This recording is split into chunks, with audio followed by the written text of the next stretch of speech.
중국은 정치적으로 댐을 이용하지 말라. 메콩강 하류 국가들의 외침이 울려 퍼진 바로 그날, 중국은 11개의 대형 댐을 동시에 잠가버렸습니다. 그리고 단 하루 만에 메콩 삼각주 수위는 1.8m나 증발했습니다. 강바닥이 드러나자 한 베트남 주민은 울먹이며 말했습니다. 우린 물을 잃은 게 아니라 삶을 잃었어요. 그런데도 중국은 하류 국가들이 적응하라는 오만한 발언으로 전 세계를 분노하게 만들었습니다. 수십 개 나라가 물 전쟁으로 붉게 무너지는 가운데 단 한 나라만 기괴할 정도로 파란색으로 남았습니다. 바로 한국이었습니다. 도대체 왜 모두가 붕괴될 때 한국만은 단 한 방울의 피해도 없었던 것일까요? 그리고 중국이 추가댐을 짓겠다고 선언한 지금 세계는 어떤 선택을 하게 될까요? 이야기 시작 전 구독과 좋아요 잊지 마세요. 안녕하세요. 저는 에단 클라크입니다. 케임브리지 대학교에서 수문 지질학을 가르치고 있죠. 48년을 살면서 세계 곳곳의 물 문제를 연구해 왔는데요. 유엔과 EU의 수자원 자문위원으로도 일하고 있습니다. 20년간 물전쟁을 연구했지만 그날 새벽에 받은 긴급 보고서만큼 충격적인 건 없었어요. 베트남 메콩 삼각주에서 24시간 만에 수위가 1.8m 증발했다는 내용이었습니다. 강바닥이 완전히 드러났다고 했죠. 위성사진을 확대하니 갈라진 진흙 사이로 죽은 물고기들이 셀 수 없이 널려 있었어요. 손이 떨렸습니다. 이건 가뭄이 아니었어요. 누군가 의도적으로 수문을 잠근 겁니다. 런던 히드로 공항에서 방콕행 비행기에 올랐습니다. 11시간 비행 내내 데이터만 들여다봤어요. 메콩강 상류 1대1개 댐의 방류량 그래프를 보니 이틀 전 자정부터 수직 낙하하고 있었습니다. 48억 톤이요. 중국이 하루 만에 잠근 물의 양이었죠. 방콕 수완나품 공항에 도착하자마자 택시를 잡고 메콩강 하류로 향했어요. 기사가 고개를 저으며 말하더군요. 강이 없다고요. 처음엔 무슨 소리인가 했는데 2시간을 달려 도착한 곳에서 말문이 막혔습니다. 강이 정말 없었어요. 수백 미터 폭의 넓은 강바닥이 햇빛에 말라 하얗게 갈라져 있었습니다. 사람들이 맨발로 강바닥을 걸어 반대편으로 건너가고 있었죠. 국경선이 사라진 겁니다. 물이 없으니 경계도 의미가 없었어요. 한 어부가 보트 옆에 앉아 있었습니다. 타얀이라는 이름의 50대 남성이었어요. 그의 배는 강바닥에 기울어져 있었죠. 언제부터 이렇게 됐냐고 물으니 담배를 피우며 대답하더군요. 이틀 전부터라고 했습니다. 물이 빠지는 게 눈에 보였다고 했어요. 타얀이 그물을 보여줬는데요. 그물엔 물고기 대신 모래만 가득했습니다. 30년간 이 강에서 고기를 잡았다고 했어요. 이젠 고기 대신 모래만 잡힌다는 말에 가슴이 먹먹해졌습니다. 그의 목소리엔 분노도 슬픔도 없었어요. 그냥 텅 빈 체념만 있었죠. 저도 강바닥을 직접 걸어봤습니다. 발밑에서 진흙이 푸석푸석 부서졌어요. 햇볕에 구워진 물고기 사체에서 악취가 났는데 수만 마리가 한꺼번에 죽어 있었습니다. 강 전체가 거대한 무덤이 된 것 같았어요. 베트남 칸토시로 이동했습니다. 메콩 삼각주의 중심 도시죠. 시장에 가보니 쌀값이 300% 올라 있었어요. 염분이 역류해서 논이 모두 타들어갔다고 하더군요. 베트남 전체 쌀 생산의 50%가 이곳에서 나오는데 그게 한 달 만에 무너진 겁니다. 한 농부가 제게 다가와 소리쳤어요. 구엠팜이라는 67세 노인이었습니다. 논을 가리키며 3대째 지켜온 땅이라고 했죠. 이제 소금기 때문에 아무것도 심을 수 없다고 했어요. 그의 손은 갈라진 흙처럼 거칠었습니다. 수질 측정기를 꺼내 물 샘플을 채취했어요. 염도가 담수 기준의 18배였습니다. 바닷물이 150km 안쪽까지 밀려 들어온 거예요. 정상적인 상황이라면 절대 일어날 수 없는 일이었죠. 호텔로 돌아와 노트북을 켰습니다. 위성 데이터를 다시 분석해보니 메콩강만이 아니었어요. 중국이 관리하는 다른 수계들도 똑같이 무너지고 있었습니다. 나일강 상류, 티그리스강, 유프라테스강, 겐지스강까지요.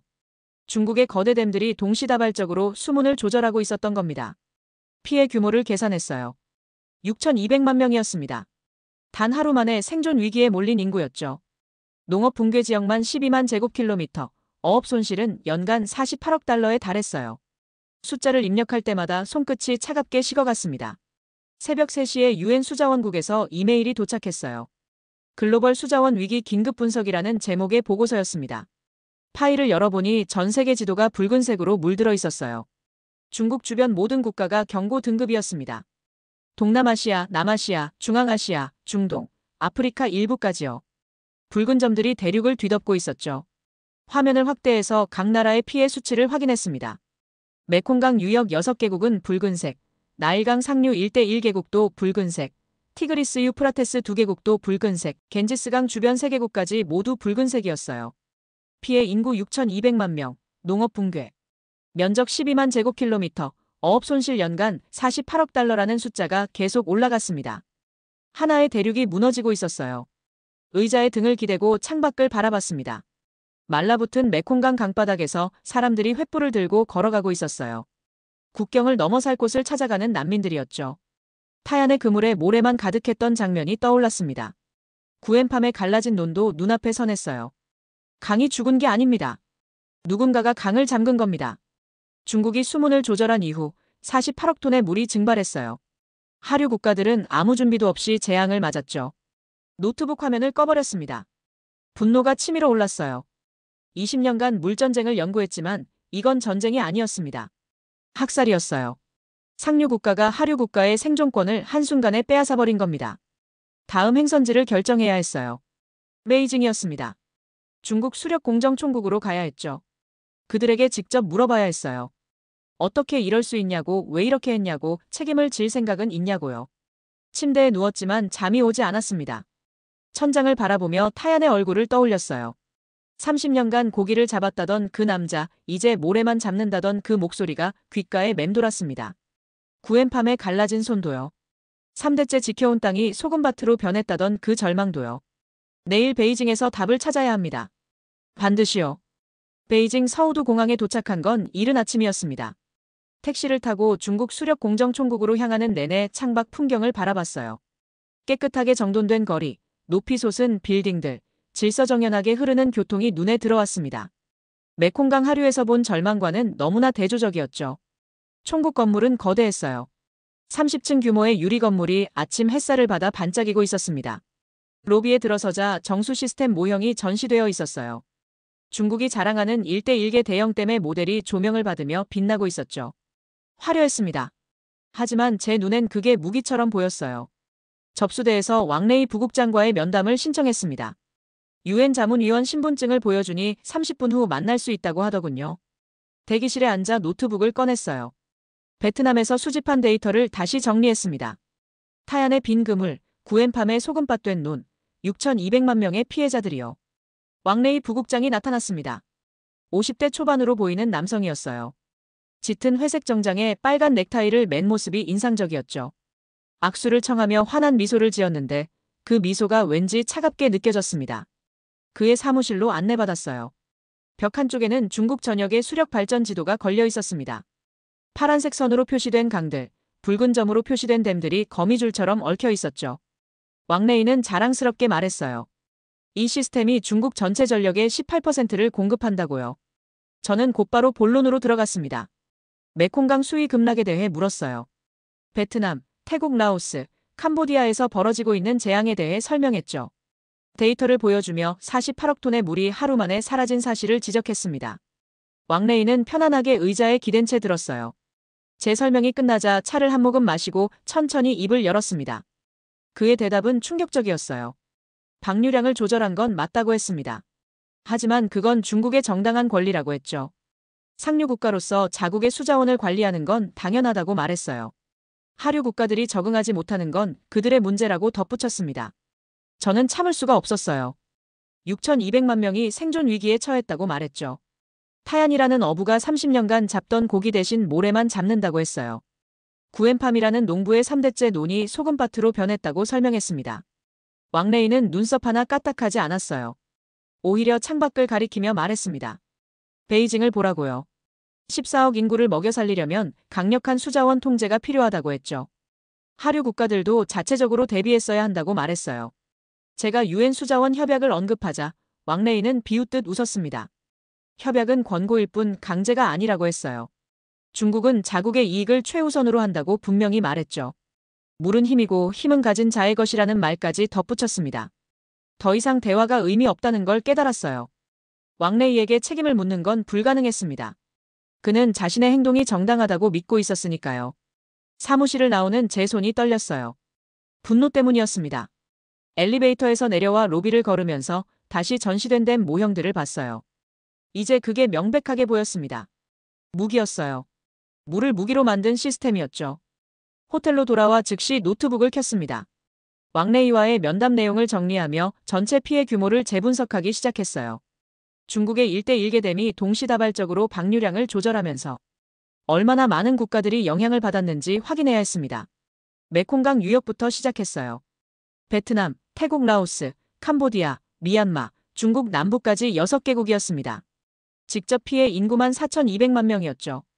농업 손실은 연간 280억 달러, 어업 붕괴로 인한 실업자는 850만 명에 달했어요. 나일강 상류를 확인했습니다. 중국이 에티오피아에 기술 지원한 댐들이 가동되면서 수단과 이집트의 수자원이 감소하고 있었어요. 1대1 개국이 직간접적으로 영향을 받고 있었습니다. 피해 인구는 8,900만 명이었죠. 티그리스강과 유프라테스강도 분석했어요. 터키와 중국의 협력으로 건설된 댐들이 이라크와 시리아의 물 공급을 위협하고 있었습니다. 두 개국 합쳐서 2,800만 명이 물 부족에 시달리고 있었어요. 겐지스강 유역까지 포함하니 숫자가 엄청나게 커졌습니다. 인도, 방글라데시, 네팔 3개국에서 5억 명이 영향권 안에 있었어요. 중국이 네팔과 부탄 지역에서 진행 중인 수력 프로젝트가 이 지역 물 공급에 직접적인 영향을 미치고 있었죠. 총합을 계산했습니다. 22개국 6억 4,800만 명이었어요. 중국 하나의 수자원 정책이 전 세계 인구의 8%에게 영향을 미치고 있었습니다. 농업 손실만 연간 450억 달러, 실업자는 1,200만 명이 넘었어요. 데이터를 정리하며 패턴을 발견했습니다. 피해를 입은 국가들에는 공통점이 있었어요. 모두 중국이나 중국의 영향권에 있는 상류 국가에 의존하고 있었죠. 외부 수계에서 물이 유입되는 구조였습니다. 메콩강은 중국 윈난성에서 발원해요. 나일강은 에티오피아 고원에서 시작하죠. 티그리스와 유프라테스는 터키 산악지대가 수원입니다. 겐지스강은 히말라야에서 내려와요. 모두 상류를 타국이 장악하고 있었던 겁니다. 지도를 펼쳐놓고 표시하기 시작했어요. 붉은색 펜으로 피해 지역을 칠했습니다. 동남아시아가 붉게 물들었어요. 남아시아도 붉어졌죠. 중앙아시아, 중동, 아프리카 일부까지 붉은색이 번져나갔습니다. 그런데 이상한 점을 발견했어요. 중국과 가까운 지역임에도 멀쩡한 곳이 하나 있었습니다. 지도를 자세히 들여다봤죠. 중국 동쪽 한반도였어요. 왜일까요? 중국과 국경을 맞대고 있는데 왜 영향이 없는 걸까요? 저는 그 지역의 숨은 데이터를 찾기 시작했습니다. 뭔가 특별한 이유가 있을 거라고 직감했어요. 새벽 3시가 넘어서야 유엔 수자원국에 긴급 보고서를 전송했습니다. 왕레이와의 면담 내용, 22개국 피해 분석, 6억 명이 넘는 영향 인구를 모두 담았어요. 보고서 제목은 간단했습니다. 수자원 무기화 경고라고 적었죠. 침대에 누웠지만 잠이 오지 않았습니다. 왕레이의 차가운 미소가 계속 떠올랐어요. 물은 힘이고 힘은 가진 자의 것이라던 그 말이 귓가에 맴돌았죠. 하류 국가들이 적응하지 못하는 건 그들이 약하기 때문이라던 그 오만함도요. 하지만 제 머릿속에는 다른 질문이 자리 잡고 있었습니다. 중국 바로 옆에 붙어 있으면서도 영향을 받지 않는 그곳, 대체 어떤 비밀이 숨어 있는 걸까요? 답을 찾아야 했습니다. 다음 날 아침 유엔 수자원국에서 회신이 왔습니다. 제가 요청한 동아시아 숨은 데이터였어요. 커피를 마시며 파일을 열었는데 첫 페이지를 보는 순간 커피잔을 놓쳐버릴 뻔했습니다. 한국 수자원 영향도 0.00%. 다시 읽어봤어요. 오타가 아니었습니다.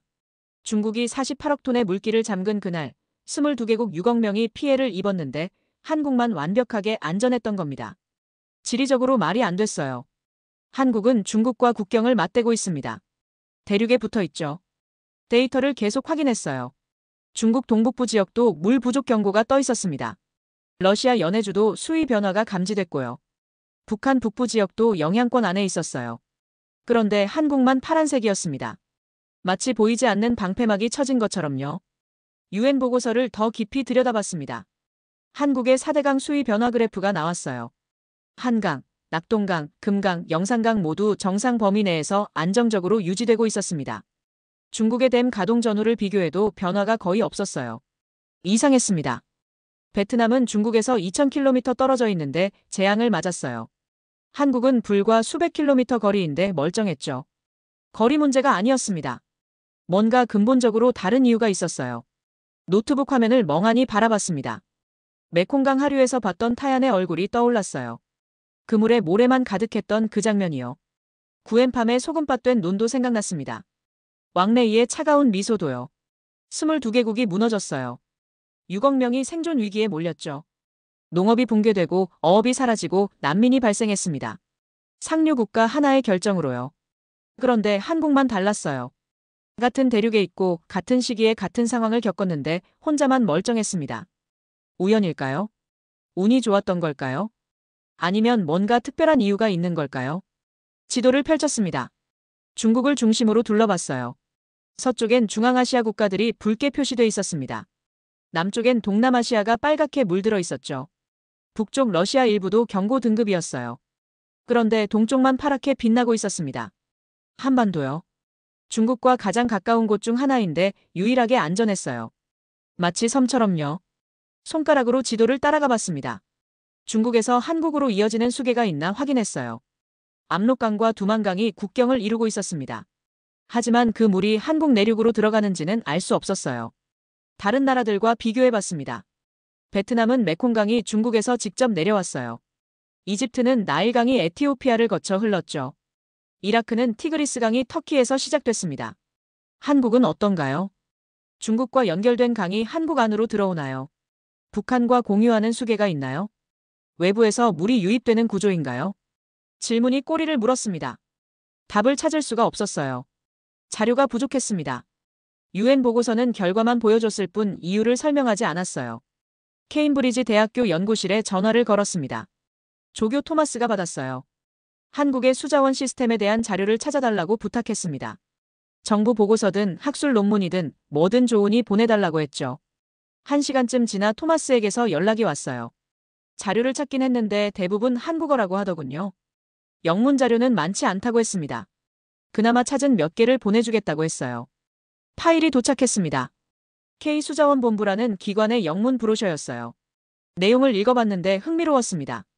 실시간 모니터링 시스템, AI 예측 기술, 통합 관제 시스템 같은 단어들이 나왔어요. 하지만 구체적인 설명은 없었습니다. 기술 소개 정도였죠. 어떻게 작동하는지, 왜 효과적인지, 다른 나라와 뭐가 다른지는 알 수 없었어요. 브로셔로는 한계가 있었습니다. 저는 결정을 내렸습니다. 직접 가봐야겠다고요. 데이터만으로는 부족했어요. 현장을 봐야 했습니다. 한국의 하천을 직접 보고 시스템을 확인하고 담당자들을 만나야 했죠. 20년간 물전쟁을 연구했지만 이런 경우는 처음이었어요. 상류국가의 공격에서 완전히 자유로운 나라라니요. 중국 바로 옆에 있으면서도 중국의 영향을 전혀 받지 않는다니요. 케임브리지 대학교에 휴가 신청서를 보냈습니다. UN 수자원국에도 한국 출장 계획을 통보했어요. 그리고 K수자원 본부에 이메일을 썼습니다. UN 자문위원 자격으로 한국의 수자원 시스템을 연구하고 싶다고 했죠. 다음 날 오전 답장이 왔어요. K수자원 본부 AI 수문 예측센터장 박서연이라는 분이었습니다. 환영한다는 내용이었어요. 언제든 방문하라고 필요한 자료와 현장을 모두 보여주겠다고 했습니다. 인천공항행 비행기표를 끊었습니다. 출발은 사흘 후였어요. 짐을 싸면서 생각했습니다. 한국에 뭐가 있는 걸까요? 어떤 비밀이 숨어 있는 걸까요? 메콩강에서 본 절망이 떠올랐어요. 타얀의 빈 그물, 구엠팜의 소금밭, 난민들의 행렬이요. 그들은 상류국가의 결정에 속수무책이었습니다. 하지만 한국은 달랐어요. 왜일까요? 어떻게 가능한 걸까요? 22개국이 무너지는 상황에서 혼자만 살아남은 이유가 뭘까요? 창밖을 바라봤습니다. 베이징의 하늘이 보였어요. 왕레이의 말이 떠올랐습니다. 물은 힘이고 힘은 가진 자의 것이라던 그 말이요. 하지만 한국은 힘으로 물을 지배하는 것 같지 않았어요. 뭔가 다른 방식이 있는 것 같았습니다. 그게 뭔지 알아내야 했어요. 가방을 챙겼습니다. 노트북, 카메라, 수질 측정기를 넣었어요. 한국행 항공권을 다시 확인했습니다. 출발까지 72시간 남았어요. 답을 찾으러 갑니다. 중국 바로 옆에 있으면서도 중국의 영향을 받지 않는 나라, 대륙에 붙어 있으면서도 섬처럼 독립적인 나라, 그곳에 가서 직접 확인하겠습니다. 한국에 답이 있을 겁니다. 인천공항에 도착한 건 이른 아침이었습니다. 입국 심사를 마치고 나오니 한 여성이 제 이름이 적힌 팻말을 들고 서 있었어요. 30대 중반으로 보이는 분이었는데 짙은 남색 재킷에 안경을 쓴 모습이 전문가처럼 보였습니다. 박서연 센터장이었어요. 직접 마중 나와주셨다고 하더군요. 악수를 나누며 인사를 나눴습니다. 서연 센터장의 악수는 단단했어요. 자신감이 느껴지는 악수였죠. 차를 타고 K수자원 본부로 향했습니다. 서연 센터장이 창밖을 가리키며 말했어요. 저 멀리 한강이 보인다고요. 고개를 돌려보니 넓은 강이 햇살을 받아 반짝이고 있었습니다. 메콩강에서 본 말라붙은 강바닥과는 너무 대조적이었어요. 본부 건물에 도착했습니다. 15층 규모의 현대적인 건물이었어요. 로비에 들어서니 거대한 디지털 지도가 벽을 채우고 있었습니다. 한반도 전체가 파란색 선으로 그려져 있었고 곳곳에 붉은 점들이 깜빡이고 있었어요. 서현 센터장이 설명했습니다. 전국 5만 5천 개 센서의 실시간 데이터라고 했어요. 하천 수위, 강수량, 수질이 모두 저 화면에 표시된다고 했죠. 저는 화면을 너클 잃고 바라봤습니다. 베트남에선 상류 국가가 뭘 하는지조차 몰랐는데 한국은 자국의 물 한 방울까지 실시간으로 파악하고 있었어요. 회의실로 안내받았습니다. 타원형 테이블에 자료들이 놓여 있었어요. 서현 센터장이 첫 번째 파일을 펼쳤습니다. 한반도 수계 지도였죠. 그 순간 모든 게 명확해졌습니다. 한국의 4대강이 빨간 선으로 표시돼 있었어요. 한강, 낙동강, 금강, 영산강이요. 그리고 각 강의 발원지가 파란 점으로 찍혀 있었습니다. 모두 한반도 내부였어요. 서현 센터장이 말했습니다. 한강은 강원도 태백에서 시작한다고요. 낙동강도 태백시 황지에서 발원하죠. 금강은 전북 장수에서, 영산강은 전북 담양에서 시작한다고 했어요. 외부에서 물이 들어오는 강이 하나도 없다는 겁니다. 저는 지도를 자세히 들여다봤습니다. 북쪽 국경을 확인했어요. 압록강과 두만강이 보였습니다. 중국, 북한과의 경계를 이루는 강들이죠. 그런데 이상했어요. 그 강들이 한국 내륙으로 이어지지 않았습니다. 서현 센터장이 설명을 이어갔어요. 압록강은 백두산에서 발원해 서해로 흐른다고 했습니다. 한국 영토를 거치지 않는다고요. 두만강도 마찬가지라고 했죠. 백두산에서 시작해 동해로 빠진다고 했어요. 그러니까 국경을 이루는 강들조차 한국 내부로 들어오지 않는다는 겁니다. 완벽하게 분리돼 있었어요. 한국의 4대강은 한반도 안에서 태어나 한반도 바다로 흘러갔습니다. 두 번째 자료를 펼쳤습니다. 외부 수계 의존도 비교표였어요. 여러 나라의 수치가 나와 있었습니다. 베트남 메콩강 82%, 이집트 나일강 85%, 이라크 티그리스강 71%, 방글라데시 겐지스강 68%, 그리고 마지막 줄을 봤습니다. 한국 4대강 0%. 완벽한 0이었어요. 외부에서 들어오는 물이 단 한 방울도 없다는 뜻이었습니다. 한국은 자국 땅에 내리는 비와 눈만으로 모든 물 순환을 완성하고 있었어요. 저는 입을 열었습니다. 믿기지 않는다고 했어요. 대륙에 붙어 있는데 어떻게 이럴 수 있냐고 물었죠. 서현 센터장이 미소를 지으며 대답했습니다. 한국은 대륙에 있지만 물의 세계에서는 완전한 섬이라고요. 다음 자료는 동아시아 전체 지도였어요. 중국의 주요 강들이 표시돼 있었습니다. 장강, 황하, 주강, 메콩강 상류까지요. 파란 화살표가 각 강의 흐름을 보여주고 있었어요. 장강은 서쪽에서 동쪽으로 흘렀습니다. 황하도 마찬가지였죠. 주강은 남쪽으로 내려갔어요. 메콩강은 남서쪽으로 흘렀습니다. 모든 강이 한국과 반대 방향으로 흐르고 있었어요. 서현 센터장이 설명했습니다. 중국의 강들은 지형상 한국 쪽으로 흐를 수가 없다고요. 티베트 고원과 윈난성 산맥이 자연 장벽 역할을 한다고 했어요. 물은 높은 곳에서 낮은 곳으로 흐르니까 중국 내륙의 물은 동남쪽이나 남쪽으로만 흐른다는 겁니다. 그래서 메콩강이 베트남으로 간 거였어요. 나일강이 이집트로 흐른 것처럼요. 하지만 한국 쪽으로 오는 물길은 애초에 없었던 겁니다.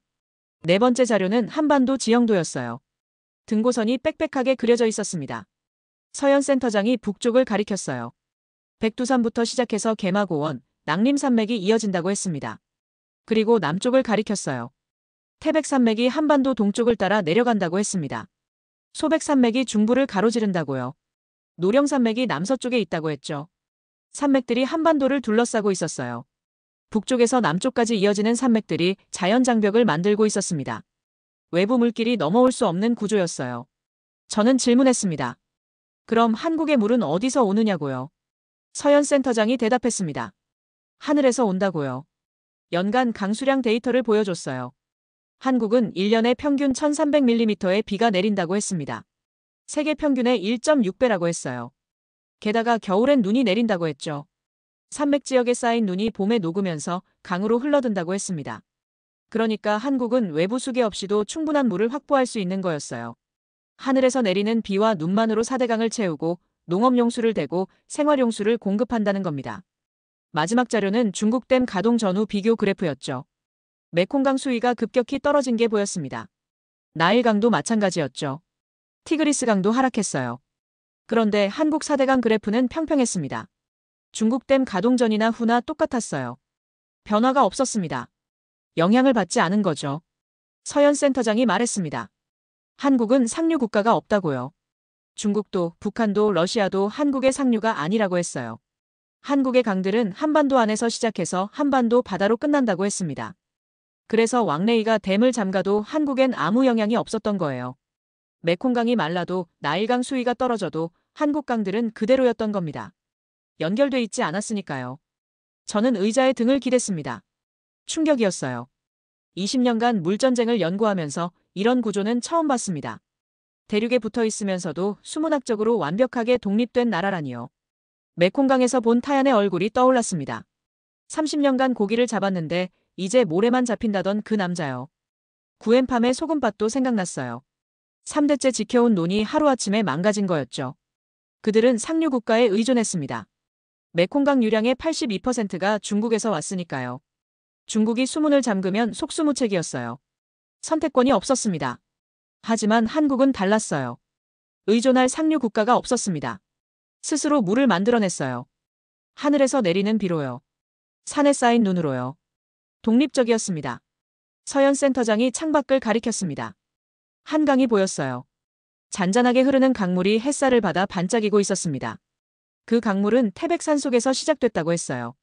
중국 것도 북한 것도 아니라고 했죠. 한국 땅에서 태어난 물이라고 했습니다.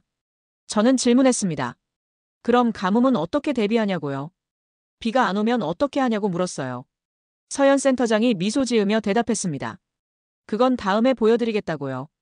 한국에는 물을 지키는 또 다른 비밀이 있다고 했습니다. 회의실을 나와 복도를 걸었습니다. 벽에 걸린 사진들이 눈에 들어왔어요. 4대강 사진이었습니다. 한강, 낙동강, 금강, 영산강이 각각의 계절 속에서 흐르고 있었어요. 모두 아름다웠습니다. 말라붙지 않았고 오염되지 않았고 살아있었어요. 메콩강처럼 바닥을 드러내지 않았습니다. 나일강처럼 수위가 떨어지지 않았어요. 그저 자연스럽게 흐르고 있었습니다. 서현 센터장이 말했습니다. 한국은 물을 빼앗지 않는다고요. 물을 빼앗길 일도 없다고 했어요. 왜냐하면 한국의 물은 한국 것이니까요. 하늘이 준 것이고 땅이 품은 것이고 강이 흘려보내는 것이라고 했습니다. 저는 고개를 끄덕였습니다. 이제 이해가 됐어요. 한국이 중국의 영향을 받지 않은 이유를요. 22개국이 무너질 때 혼자 멀쩡했던 이유를요. 한국은 대륙 속의 섬나라였습니다.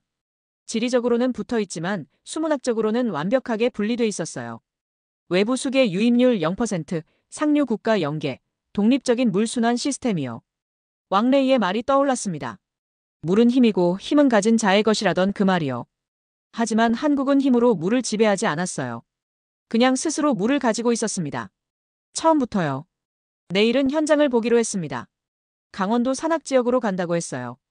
한국의 물이 어떻게 태어나는지 직접 보여주겠다고 했습니다. 저는 기대됐습니다. 한국의 두 번째 비밀을 알게 될 거라고 생각했어요. 다음 날 아침 일찍 강원도로 출발했습니다. 서현 센터장이 운전대를 잡았고 조수석에 또 한 명이 동승했어요. 40대 중반의 남성이었는데 김도윤 팀장이라고 소개했습니다. 국토지리정보원 지형분석팀장이라고 했죠. 도윤 팀장이 악수를 건네며 말했어요. 오늘은 한국의 땅을 보여주겠다고요. 한국이 어떻게 물을 만드는지 직접 보게 될 거라고 했습니다. 서울을 벗어나자 풍경이 바뀌었어요. 고층 빌딩이 사라지고 산이 나타나기 시작했습니다. 처음엔 낮은 구릉이었는데 점점 높아졌어요. 1시간쯤 달리자 완전히 산속이었습니다. 차창 밖을 보며 놀랐어요. 끝없이 이어지는 산이었습니다. 하나를 지나면 또 하나가 나타났어요. 봉우리 넘어 봉우리, 능선 넘어 능선이 계속 펼쳐졌습니다. 메콩강 하류의 평평한 삼각주와는 완전히 달랐죠. 도윤 팀장이 말했습니다. 한국 국토의 70%가 산이라고 했어요. 평지는 30%밖에 안 된다고 했죠. 저는 창밖을 다시 봤습니다. 정말 온통 산이었어요. 태백시에 도착했습니다. 한강의 발원지라고 했어요. 차에서 내리니 공기가 달랐습니다. 차갑고 맑았어요. 깊게 숨을 들이마셨는데 폐속까지 시원했습니다. 도윤 팀장이 앞장섰어요. 산길을 따라 걷기 시작했습니다. 경사가 꽤 있었는데 두 사람은 익숙한 듯 걸었어요. 저도 따라갔습니다. 15분쯤 올라가니 작은 샘이 나타났어요. 물이 바위 틈에서 솟아나고 있었습니다. 맑고 투명했어요. 도윤 팀장이 손으로 떠서 마셔보라고 했습니다. 저는 손을 씻고 물을 떠마셨어요. 차가웠습니다. 달았어요. 어떤 냄새도 없었죠. 이게 한강의 시작이라고 했습니다. 저 작은 샘에서 시작된 물이 산을 타고 내려가 계곡을 만들고 계곡이 모여 강을 이룬다고 했어요. 그리고 서울을 지나 황해로 흘러간다고 했습니다. 저는 샘을 바라봤습니다. 정말 작았어요. 손바닥만 한 웅덩이에서 물이 조금씩 솟아나고 있었습니다. 이 작은 샘이 서울 한복판을 흐르는 거대한 한강의 시작이라니요. 도윤 팀장이 설명을 이어갔어요. 이런 샘이 한반도에 수만 개 있다고 했습니다. 산마다 계곡마다 물이 솟아난다고요. 모두 빗물과 눈이 땅속으로 스며들었다가 다시 나오는 거라고 했어요. 산을 더 올라갔습니다. 30분쯤 걸었을까요? 계곡이 나타났어요. 물이 바위를 타고 흐르고 있었습니다. 아까 본 샘보다 훨씬 컸어요. 물소리가 경쾌했습니다. 도윤 팀장이 바위 하나를 가리켰어요. 물이 바위를 감싸며 흐르고 있었습니다. 자세히 보니 바위 표면이 매끄러웠어요. 오랜 시간 물에 깎인 흔적이었죠. 이게 자연 정수 과정의 첫 단계라고 했습니다. 빗물이 산 위에 내리면 먼저 흙을 거친다고 했어요. 흙이 큰 불순물을 걸러낸다고요. 그 다음 자갈층을 통과하면서 작은 입자들이 걸러진다고 했습니다. 그리고 안반을 거친다고 했어요. 바위 틈으로 스며들었다가 나오는 과정에서 미네랄이 추가되고 박테리아가 제거된다고 했습니다. 마지막으로 이렇게 계곡을 흐르면서 산소가 공급되고 자정작용이 일어난다고 했어요. 저는 놀랐습니다. 산 자체가 하나의 거대한 정수 시스템이라는 거였어요. 흙, 자갈, 안반, 계곡이 순서대로 물을 정화하고 있었습니다. 인공 정수장이 필요 없는 구조였죠. 도윤 팀장이 계곡물을 떠서 보여줬어요. 투명했습니다. 바닥에 돌멩이가 선명하게 보였어요. 수질 측정기를 꺼내 확인했습니다. pH 7.2, 탁도 0.8NTU, 용존산소 9.2mg였어요. 완벽한 수치였습니다. 더 내려갔습니다. 계곡이 점점 커졌어요. 작은 샘에서 시작된 물이 계곡물과 합쳐지면서 불어나고 있었습니다.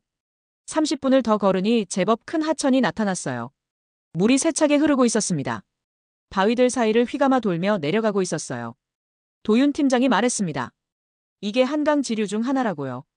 여기서 서울까지 200km가 넘는다고 했습니다. 저는 물을 바라봤어요. 맑았습니다. 산 위 샘물처럼 투명했어요.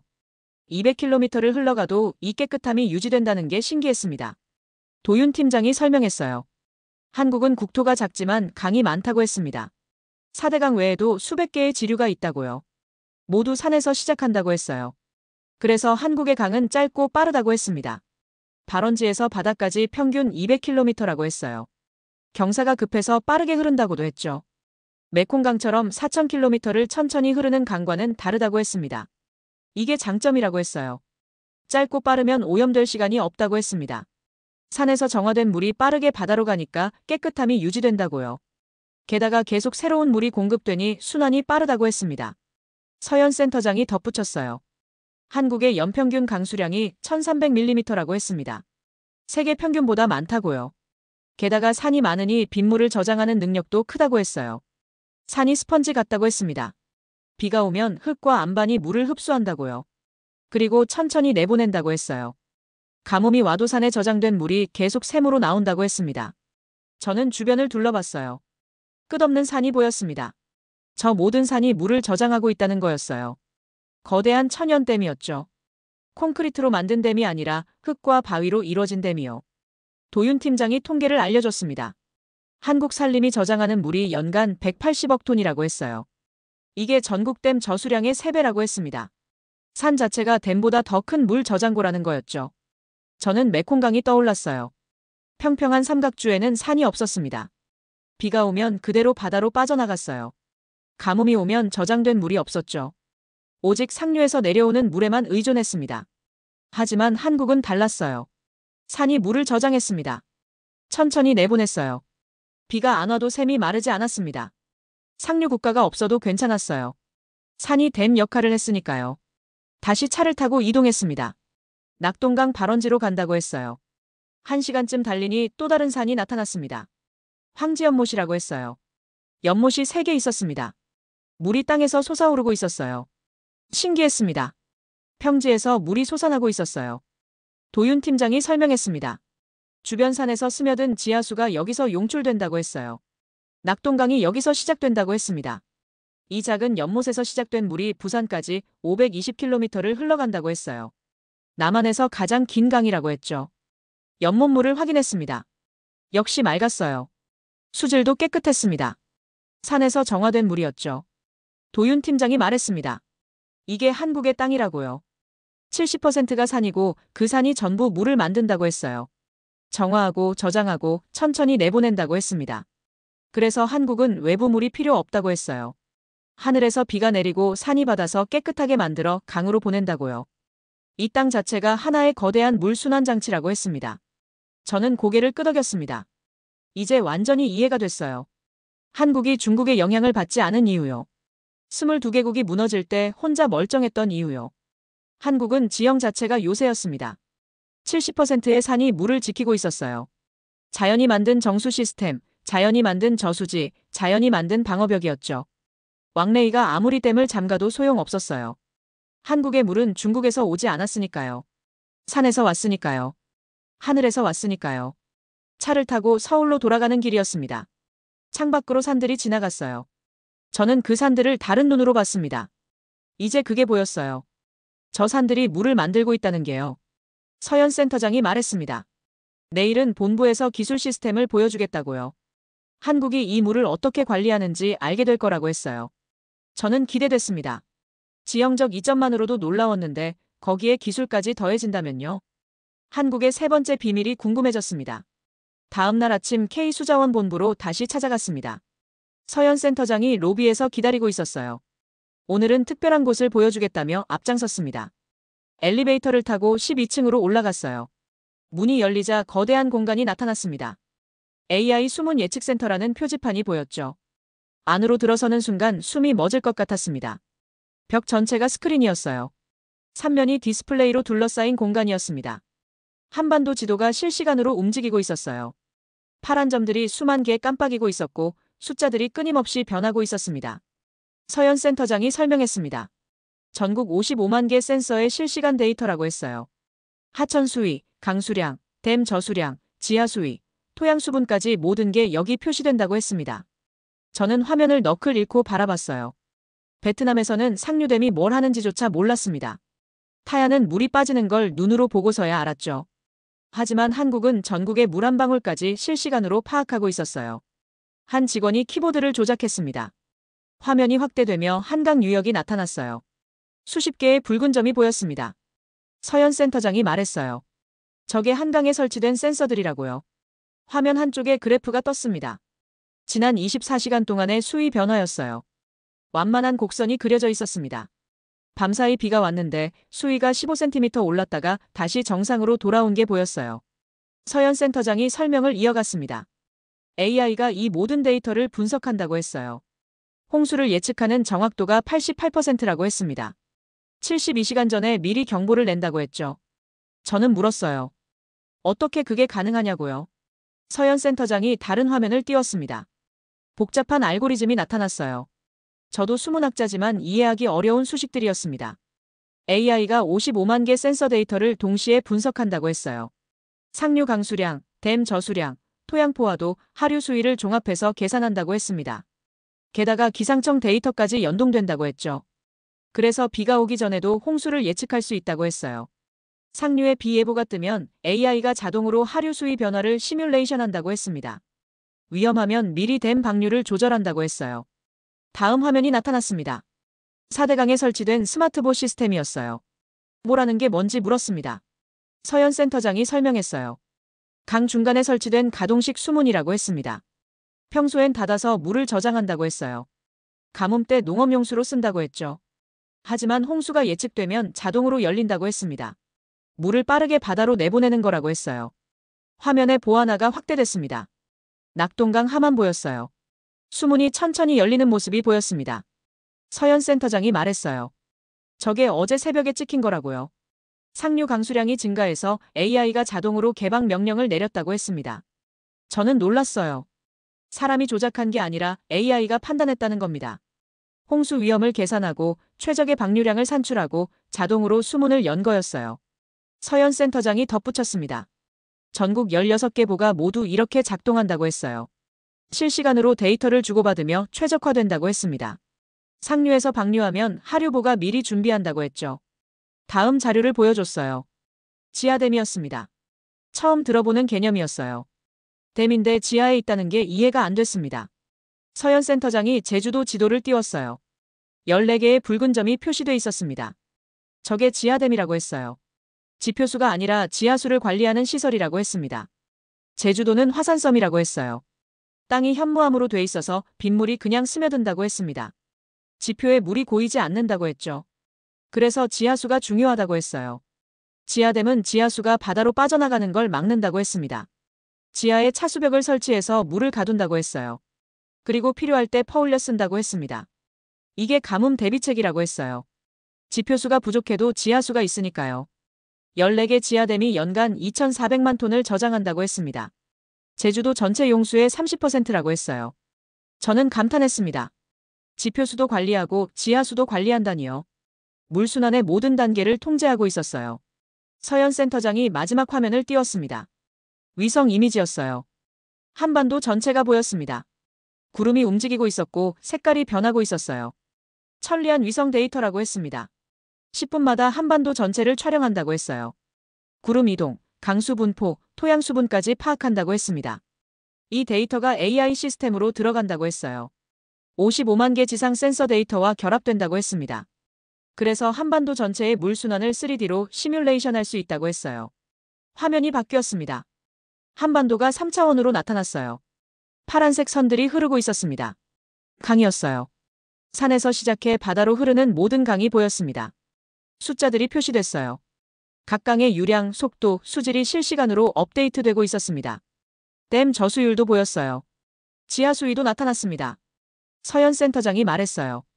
이게 한국의 물관리 시스템이라고요. 자연이 만든 지형의 기술을 더한 거라고 했습니다. 70%의 산이 물을 만들고 AI가 그걸 최적화한다고 했어요. 저는 화면을 멍하니 바라봤습니다. 20년간 물전쟁을 연구했지만 이런 시스템은 처음 봤어요. 베트남은 상류 국가가 뭘 하는지조차 몰랐습니다. 한국은 자국의 물방울 하나까지 실시간으로 관리하고 있었죠. 메콩강에서 타얀을 만났을 때가 떠올랐어요. 그는 물이 사라진 뒤에야 알았습니다. 중국이 댐을 잠갔다는 걸요. 준비할 시간이 없었어요. 대응할 방법도 없었습니다. 하지만 한국은 달랐어요. 72시간 전에 홍수를 예측했습니다. AI가 자동으로 댐과 보를 조절했어요. 위성으로 전체를 감시했습니다. 지하수까지 관리했죠. 왕레이의 말이 떠올랐습니다. 물은 힘이고 힘은 가진 자의 것이라던 그 말이요. 하지만 한국은 힘으로 물을 지배하지 않았어요. 과학으로 물을 이해했습니다. 서현 센터장이 말했어요. 한국은 물을 막지 않는다고요. 물의 움직임을 예측한다고 했습니다. 그래서 홍수도 막고 가뭄도 대비할 수 있다고 했어요. 저는 고개를 끄덕였습니다. 이제 완벽하게 이해가 됐어요. 한국이 22개국이 무너질 때 혼자 멀쩡했던 이유요. 첫째, 독립적인 수계 구조였습니다. 외부 유입 0%였어요. 둘째, 70%의 산이 물을 만들고 저장했습니다. 자연 정수 시스템이었죠. 셋째, 최첨단 기술로 관리했습니다. AI, 위성, 55만 개 센서, 스마트보, 지하댐이요. 한국은 물을 빼앗지도 빼앗기지도 않는 나라였어요. 그냥 스스로 물을 가지고 있었고 과학으로 지키고 있었습니다. 센터를 나오며 창밖을 봤어요. 한강이 보였습니다. 잔잔하게 흐르는 강물이 햇살을 받아 반짝이고 있었어요. 저 물은 태백산 속에서 시작됐습니다. 자연이 정화했고 기술이 관리하고 있었죠. 서현 센터장이 물었어요. 이제 이해가 되냐고요. 한국이 왜 안전했는지요? 저는 대답했습니다. 완벽하게 이해한다고요. 한국은 물을 가진 나라가 아니라 물을 잃지 않는 법을 만든 나라라고 했어요. 서현 센터장이 미소 지었습니다. 정확하다고 했어요. 내일은 케임브리지로 돌아가기로 했습니다. 하지만 머릿속은 복잡했어요. 이 모든 걸 어떻게 정리해야 할까요? 전 세계에 어떻게 알려야 할까요? 22개국 6억 명이 여전히 고통받고 있습니다. 왕래인은 여전히 오만합니다. 그런데 한국에는 답이 있었어요. 이 답을 세상에 알려야 했습니다. 케임브리지로 돌아온 건 일주일 후였습니다. 한국에서 본 것들이 머릿속을 떠나지 않았어요. 독립적인 수계, 70%의 산, 55만 개 센서, AI 시스템까지요. 이 모든 걸 세상에 알려야 했습니다. 연구실 책상에 앉아 보고서 작성을 시작했어요. 한국에서 가져온 자료들을 펼쳐놓았습니다. 사진, 데이터, 인터뷰 녹음 파일이 가득했죠. 제목부터 정했어요. 물전쟁 시대의 생존 모델 한국 사례 분석이라고요. 서론을 쓰기 시작했는데 노트북에 이메일 알림이 떴습니다. UN 수자원국에서 온 긴급 메시지였어요. 제목을 보는 순간 손이 멈췄습니다. 중국 추가댐 건설 발표라고 적혀 있었어요. 파일을 열었습니다. 중국 정부 공식 발표문이었어요. 향후 5년간 대형댐 8기를 추가 건설한다는 내용이었습니다. 티베트 고원의 4기, 윈난성의 2기, 칭하이성의 2기였죠. 숨이 막혔어요. 이미 22개국이 무너지고 있는데 중국은 댐을 더 짓겠다는 겁니다. 발표문을 계속 읽었어요. 국가 발전의 필수 과정이라고 적혀 있었습니다. 전력 생산 증대가 목표라고 했죠. 첨부 파일을 열었습니다. 건설 예정지 지도가 나왔어요. 티베트 고원의 4개 댐 위치를 확인했습니다. 모두 메콩강 최상류였어요. 완공되면 메콩강 통제력이 현재보다 60% 증가한다고 나와 있었습니다. 윈난성 2개 댐은 사린강 상류였어요. 미얀마와 태국으로 흐르는 강이죠. 칭하이성 2개는 황하 지류였습니다. 모두 전략적 위치였어요. 예상 완공 시기를 봤습니다. 3년 후였어요. 2028년이면 8개 댐이 모두 가동된다는 겁니다. 저는 계산기를 꺼냈습니다. 추가 저수 용량을 계산하기 시작했어요. 티베트 4개 댐 합계 180억 톤, 윈난성 2개 댐 합계 45억 톤, 칭하이성 2개 댐 합계 32억 톤, 총 257억 톤이었습니다. 현재 1대1개 댐이 관리하는 물량이 420억 톤이었어요. 추가로 257억 톤이면 총 677억 톤이 됩니다. 중국의 수자원 통제력이 61% 증가하는 거였죠. 하류 국가 피해를 계산했습니다. 메콩강 유역부터 시작했어요. 현재도 베트남 삼각주가 붕괴 직전인데 티베트 4개 댐이 완공되면 어떻게 될까요? 데이터를 입력했습니다. 메콩강 하류 유량이 현재보다 35% 추가 감소할 것으로 나왔어요. 베트남은 완전히 사막화됩니다. 염분 역류가 현재의 250%로 증가하죠. 농업이 완전히 불가능해져요. 태국 동북부도 계산했습니다. 메콩강 지류가 말라붙으면서 농업 생산이 80% 감소할 거였어요. 라오스와 캄보디아는 식량 자급률이 현재 65%에서 20%로 떨어집니다. 윈난성 2개 댐의 영향을 봤어요. 사린강이 타격을 받습니다. 미얀마 동부 지역 200만 명이 물 부족에 시달릴 거였어요. 태국 서부 농업지대도 황폐화됩니다. 칭하이성 2개 댐은 황하 유역에 영향을 미칩니다. 중국 내부 문제일 수도 있었지만 몽골 남부 지역도 연결돼 있었어요. 지하 수위가 하락하면서 초원이 사막으로 변할 위험이 있었습니다. 총 피해 규모를 합산했습니다. 현재 6억 명에서 8억 5천만 명으로 늘어났어요. 추가 피해 인구가 2억 5천만 명이었습니다. 농업 손실은 연간 680억 달러로 증가했고요. 다음 날 뉴스가 터졌습니다. 중국 수력 공정 총국 왕레이 부국장의 기자회견이었어요. 노트북으로 생중계를 봤습니다. 왕레이가 연단에 섰어요. 여전히 자신만만한 표정이었습니다. 기자들의 질문이 쏟아졌어요. 하류 국가 피해를 어떻게 생각하냐고요? 국제 비난을 의식하지 않느냐고요? 왕레이의 대답을 듣는 순간 분노가 치밀었어요. 그는 말했습니다. 중국은 14억 인구를 책임져야 한다고요. 수자원 확보는 국가 생존의 문제라고 했습니다. 하류 국가들에 대해서는 이렇게 말했어요. 그들도 자체 대비를 했어야 한다고요. 상류 국가 의존도를 낮추는 게 그들의 책임이라고 했습니다. 적응하지 못하는 건 그들이 약하기 때문이라고 덧붙였죠. 한 기자가 물었어요. UN 수자원 협약은 어떻게 생각하냐고요. 왕레이는 비웃듯 대답했습니다. 협약은 권고일 뿐 강제가 아니라고요. 주권 국가는 자국 자원을 자유롭게 활용할 권리가 있다고 했습니다. 마지막 질문이었어요. 추가된 건설을 재고할 의향은 없냐는 거였습니다. 왕레이는 단호하게 말했어요. 없다고요. 오히려 계획을 앞당길 것이라고 했습니다. 그리고 이렇게 덧붙였어요. 물은 가진 자의 것이라고요. 힘 있는 나라가 물을 통제하는 게 자연스러운 일이라고 했습니다. 약한 나라들은 그에 맞춰 살아가야 한다고 했죠. 화면을 껐습니다. 손이 떨렸어요. 분노 때문이었습니다. 왕레이는 전혀 변하지 않았어요. 오히려 더 오만해졌습니다. 이메일함을 확인했습니다. 베트남에서 연락이 와 있었어요. 타얀이 보낸 거였습니다. 제가 메콩강에서 만났던 어부요. 이메일 주소를 남겨뒀었는데 연락이 온 겁니다. 메일을 열었어요. 짧은 글이었습니다. 상황이 더 나빠졌다고 했어요. 강 수위가 계속 떨어지고 있다고요. 이제 배를 끌고 육지로 올렸다고 했습니다. 물고기는 더 이상 잡히지 않는다고 했어요. 마을 사람들이 하나둘 떠나고 있다고 했습니다. 태국으로 가거나 도시로 간다고요. 30년간 고기를 잡았는데 이제 할 수 있는 게 없다고 했어요. 저에게 물었습니다. 언제쯤 나아질까요? 물은 다시 돌아올까요? 답장을 쓸 수가 없었어요. 뭐라고 말해야 할까요? 중국이 댐을 8개 더 짓는다고 말해야 할까요? 상황이 더 나빠질 거라고 해야 할까요? 다른 메일도 확인했습니다. 유엔 수자원국에서 긴급회의 소집 통보가 와 있었어요. 중국의 추가댐 건설에 대한 대응 방안을 논의한다고 했습니다. 다음 주 제네바에서 열린다고 했죠. 저는 한국에서 가져온 자료를 다시 펼쳤습니다. 박서연 센터장이 보여준 시스템들이요. 55만 개 센서, AI 예측, 스마트보, 지하댐, 위성 데이터가요. 한국은 달랐어요. 외부 의존 0%였습니다. 상류 국가가 없었죠. 70%의 산이 물을 만들었어요. 최첨단 기술로 관리했습니다. 왕레이가 댐을 100개를 지어도 한국엔 영향이 없었어요. 메콩강 유역 국가들도 이렇게 될 수 있을까요? 베트남도 독립적인 수계를 만들 수 있을까요? 태국도 기술로 물을 지킬 수 있을까요? 아니요. 불가능했어요.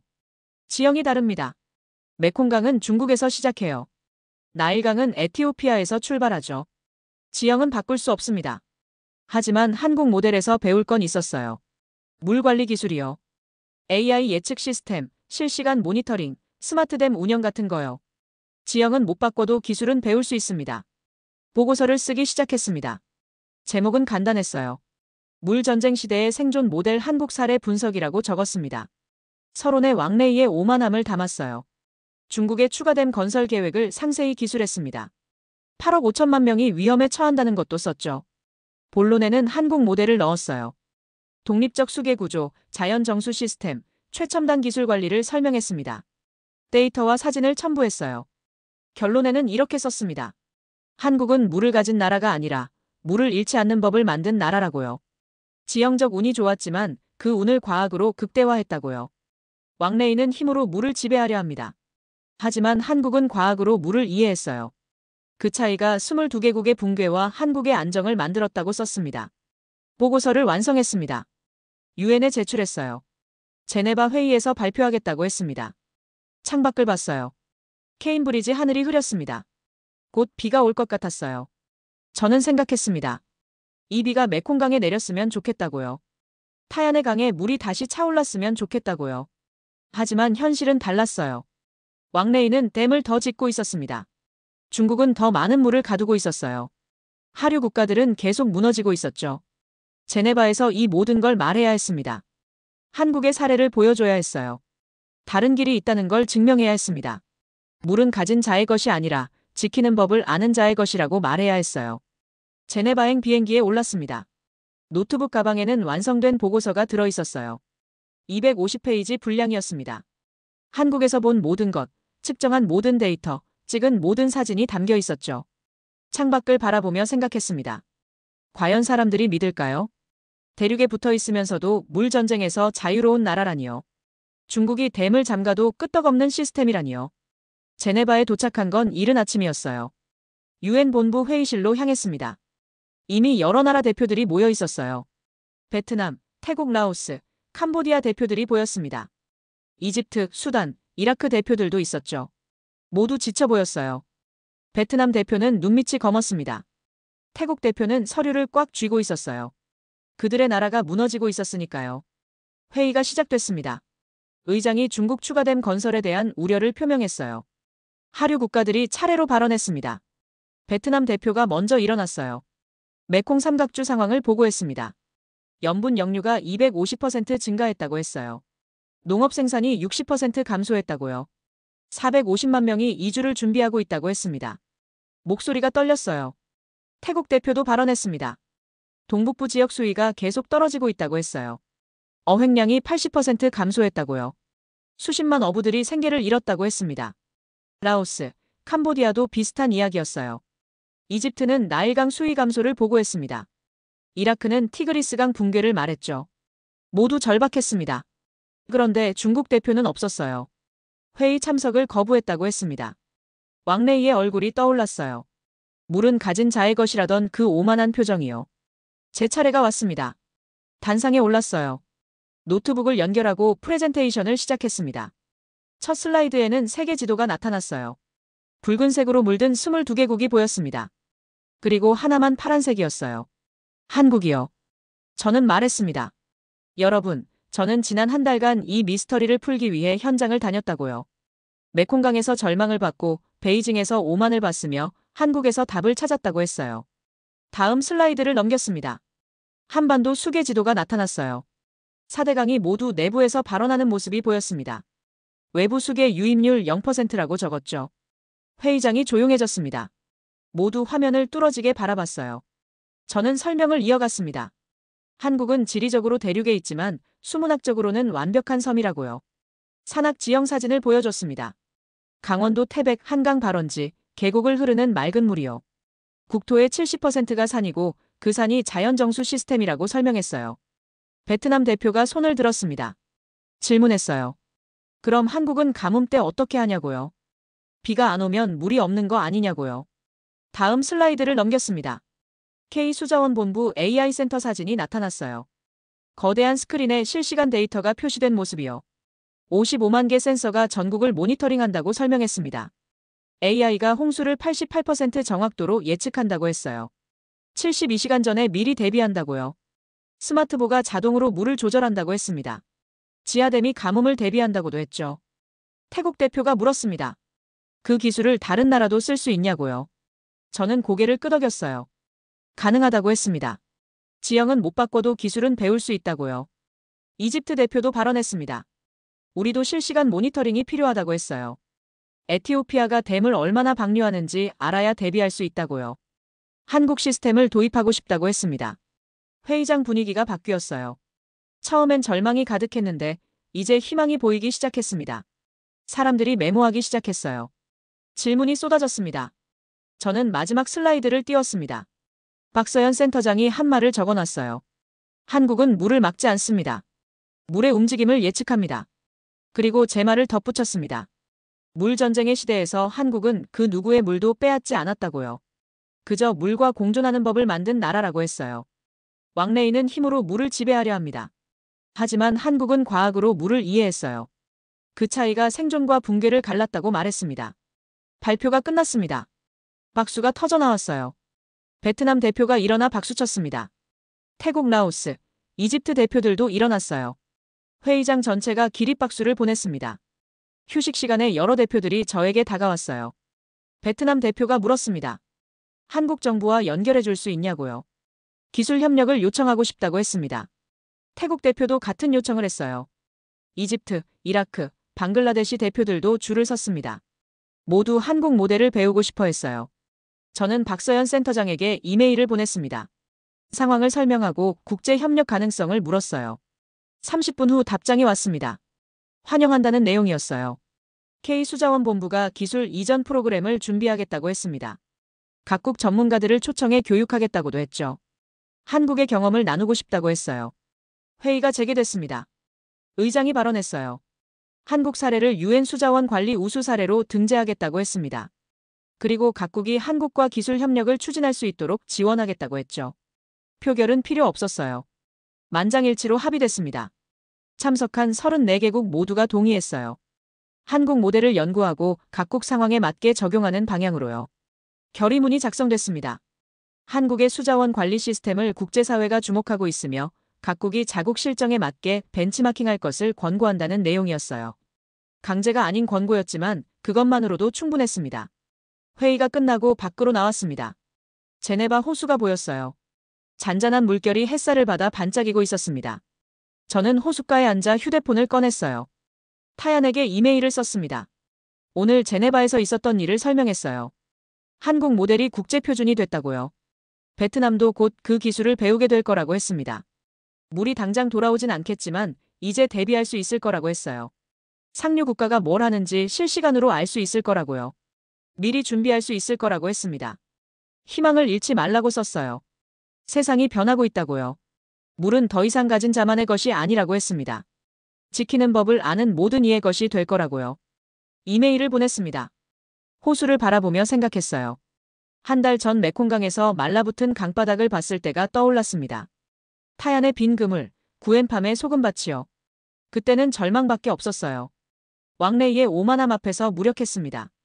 상류국가의 횡포를 막을 방법이 없어 보였죠. 하지만 한국에서 답을 찾았습니다. 물을 빼앗지도 빼앗기지도 않는 방법이요. 독립적인 구조, 자연과의 공존, 과학적 관리가 만든 기적이었어요.